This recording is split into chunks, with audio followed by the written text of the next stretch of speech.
Faly miarabantsika tsy avindray atratra izao alatsinainy maraina 20 ny volana Jolay izao. Misaotra an'Andriamanitra isika fa mbola nomeny atombon'andro indray ary nomeny an'izao teny izay ho raisintsika amin'ity maraina ity izao. Aloha anderantsika ny Mofon'Aina anio dia vavatsika. Mitombo Andriamanitra atolotrainao ny dera ny laza ny asa sy ny voninahitra. Misaotra anay izay fa nomenao anjara indray ny amin'ny fahasoavanao. Misaotra anay koa izay mitatana sy mianay hatrany ary mangataka aminao indrindra izay mba hoeto aminay kahery anay ary hanovanay eo amin'ny tsaratsara kokoa hatrany. Tonoina sy angatany amin'ny anaran'i Jesosy. Amen. Lohateny Mofon'Ainantsika androany dia manao hoe hafatra ho an'ny ray aman-dreny. Nalaina amin'ny Deutéronomie 4:1 sy 7 manao hoe ary aoka ho am-ponao izao teny andidiko anao anio izao. Dia ampianaro tsara ny zanakao izany ary resaho na mipetraka ao an-tranonao ianao na mandeha any an-dalana na mandry na mifoha. Amen. Tokony iray saina eo amin'ny finoana ny ray aman-dreny mba iray koa amin'ny ezaka ataony eo fanabeazana ny zanany ao anatin'ny finoana ny fahamarinana. Ny reny manokana ny tena miandraikitra ny asa famolavolana ny sain'ny zazany zanany kely. Matetika manko ny raim-pianakaviana no voatanan'ny asa mandrarany lavitry ny tokantrano, ka tsy manana anjara mitovy amin'ny vadiny izy eo amin'ny fanabeazana ny ankizy. Nefa isaky ny afaka manao izy dia tokony iray ezaka amin'ny vadiny amin'izany asa izany.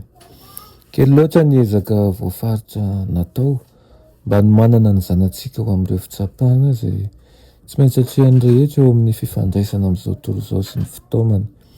Tsy nomena fanampiana araka ny tokony ho izy ireo mba hamolavolany toetra matanjaka ampy hanoerana amin'ny fakapanahy sy hijaroana tsara amin'ny foto-kevitra marina rehefa hiatrika n'ilay fotoan-tsarotra lehibe izay mianja an'ireo rehetra mitanjana ny didin'Andriamanitra sy mitana ny filazanan'i Jesosy.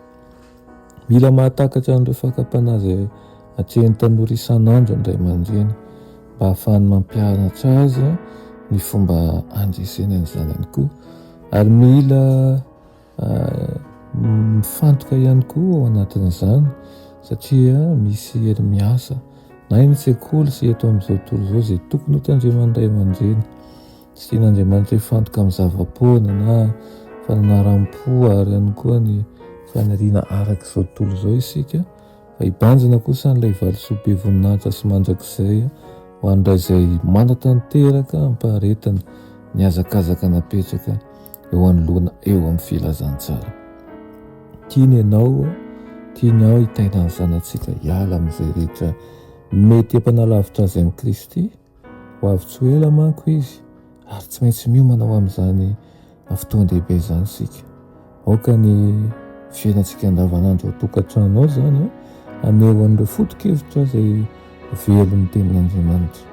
Miara-miasa amintsika mianjely ny lanitra eo ampikatsahantsika izay anatratra ny finitra ny fahatanterahana sy eo ampampianarantsika ny zanakitsika ihany koa amin'ny fomba fanarahana an'ireo foto-kevitra ny fahamarinana eto amin'ity fiainan'ity. Aoka noho izany tsy ataontsika ambanin-javatra tokoa ny fitaizana ny zanantsika ary tsarovy fa ianao isika ray aman-dreny izany no ohatra lehibe alainy tahaka eo amin'ny zanantsika. Vavaka isika saotra anao zareo hony amin'izany torohevitra avy aminao izany ary ampio zareo hony amin'ny fanabeazana an'ireo zanakay ireo. Tsy ho vitan'ny herinay na ny fahaizanay indrindra moa ny ankeliny izay zavatra hiainanay fa mangataka mba ho tanteraka aminay io teny izay milazainay mitafiky ny lanitra ihany koa dia miaraka aminay amin'ny fitaizana amin'ireo zanakay ireo.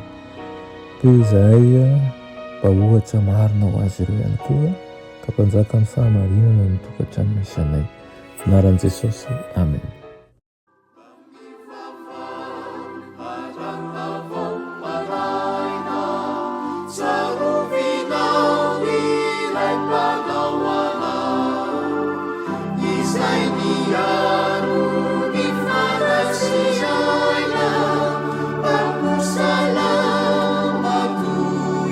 Isa